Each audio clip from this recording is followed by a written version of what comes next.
What up? It's your boy Frank the Tank, aka Mr. Trying to Get That Money in the Bank. And there's my Tyler. Look how big he is.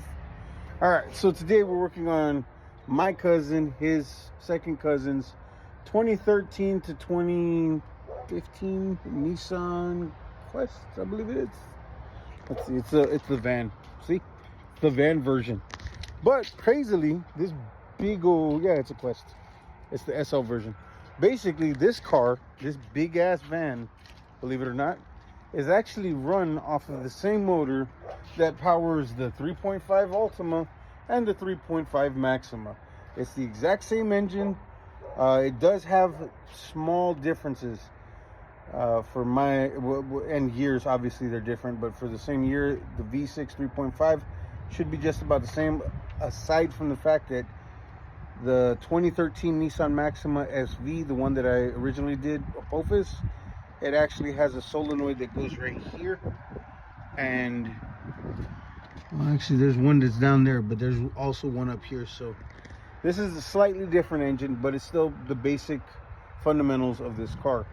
Now today what we're doing is the regular spark plugs, valve cover gaskets. We got to replace the intake gasket, and then we're gonna make sure everything's good and gravy. Now, as you can see, I've already taken off the intake and all the bells and whistles that were up here. That wasn't me trying to do it without doing a video. It's just, if you've done one Nissan 3.5, you've done pretty much every variant. It's all the same. There's a total of 1, 2, 3, 4, 5, 6. So there's 4 bolts and 2 nuts that hold the intake here. The back of the intake is held on by 2 hoses in this direction. See, there's one hose here, and then there's another hose that connects to this one. I've already taken off. They go into the back, so you have to be able to get your hand around it. And the sad thing is, this vehicle, the way it's designed, this overhang right here kind of limits your ability to do stuff. But if you have nimbler hands, you can get around it and get it. This one is another nut that another bolt that goes into the back of the intake that holds your power steering line together. So that one's usually very tricky, and then getting these hoses on and off is usually tricky, because unless you have the proper tools to do it, it turns into a little bit of a nightmare. Luckily, if you're a Mexican, you can actually use regular needle nose pliers to get around. You just have to maneuver. That's all it is, maneuvering. Over here on this side, you get 2 water inlets that connect to where the throttle body is. There's one there, and one, where's the other one? Oh, right there. See, 2 water inlets connect to the intake. You do not have to take off the throttle body. You can leave it attached to the intake manifold. It'll be fine. Getting all these little clips off is very important so you don't break them, because these are your sensors. These are your cam sensors right here. And like I said, there's only slight differences between these engines. This one only has one. Like I think the Maxima S has one, but the SV has both of these spots have a sensor on them. So there's marked differences between them. It's not like it's a big difference, but there is differences. So making sure that you get everything that you need to done properly is always a good thing. Make sure there's nothing that gets into your intake ports right here. Here's your injector rails on both sides and your injectors, and then here obviously your spark plugs and your coil packs. These 3 in the front are usually the easiest to get to. The back ones are the hard ones, because you actually have to take the intake off. Some people think that you can just like unscrew them and flip them out. Those people are dumb. If you ever hear somebody tell you that, unless they have an aftermarket intake, which they do make for these cars, but they're very costly. The plastic, sorry, my Skype, she ended up calling me and it stopped the video. So now I have to piece these 2 together somehow. But that's all good and great. Don't worry about it. Most of these bolts, believe it or not, even though it looks very complicated, Most of these bolts are actually a 10 millimeter, 12 millimeter, and if I'm not mistaken, the big nut that goes on the back, I believe this one's a 13 or 14, something like that.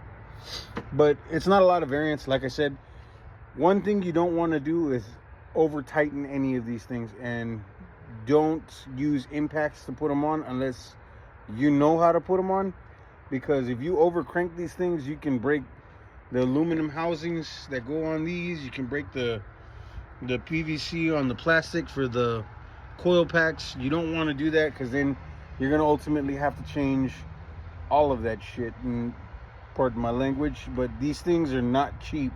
I believe from the Nissan dealership up the way, if you want to go the Nissan route, they were, for a set of two, was like $150 for both front and back. But like I said, c'est la vie. So we're gonna get down into this. I gotta tear out these spark plugs, and then I gotta get these last of the connections out, and then take the valve covers off, and I'll show you that in a second, so stand by.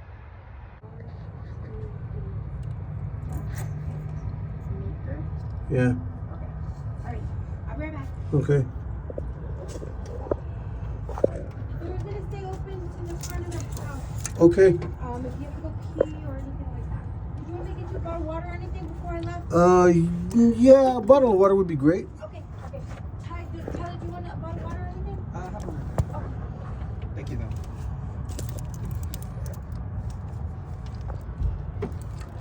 Okay. Shit.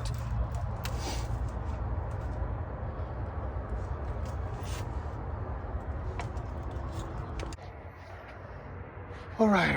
So we got the parts that we needed to get the valve cover gaskets, because my cousin got them.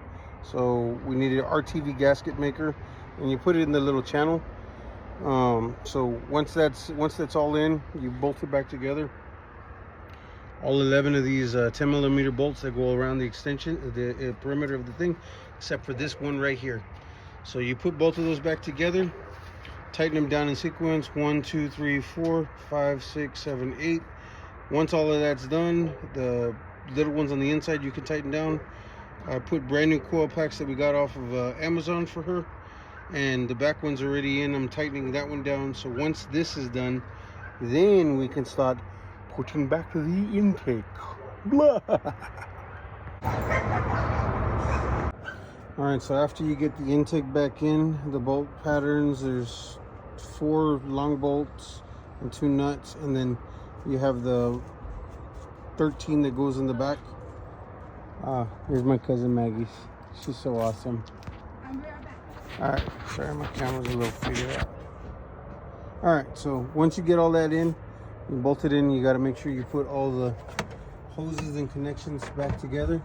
So this is for the como se dice, the air fuel mixer. It's these sensors all relay pressure for the throttle body, so the response and everything. It also does the same thing with the feedback for the brake system. So those are important. You need to check all of these hoses and make sure these hoses are good. My cousin had a few of them that were already gone to shit. The other thing, when you're doing work like this, there's a hose down here. Let me see if I can get you a alignment. See that big black hose right there? Point to it. That one that runs along the back right here. That's a very common hose. This one right here, it's a very common hose to fail, because the heat of the engine turns them really, really hard, and they end up turning into this. And they're molded, believe it or not, from the factory to look like this, but they don't maintenance well, so they turn really rock hard, and then they start, when you start taking them off, like you see how this one looks good on this side, like you think, oh yeah, we can still use that thing. Well, as soon as you start trying to take it off on the other side, they splinter. So see the splinters in it? It splinters out, and then you're ending up shit creek. See? So as soon as that happens, you'll start getting air inside the system, which will make the Vio system, which is this air system that these Nissans come with, it'll start sucking in more air. So to compensate, it'll turn the fuel to where it's more, and you'll burn rich, which means you'll burn more gas. So that's always a thing you got to watch out for. Now installing the last of this stuff, the airbox goes, the bottom of the airbox goes there. There's one bolt that holds it back there, and then the top of the airbox goes on. You connect all that. That goes to the mass airflow sensor.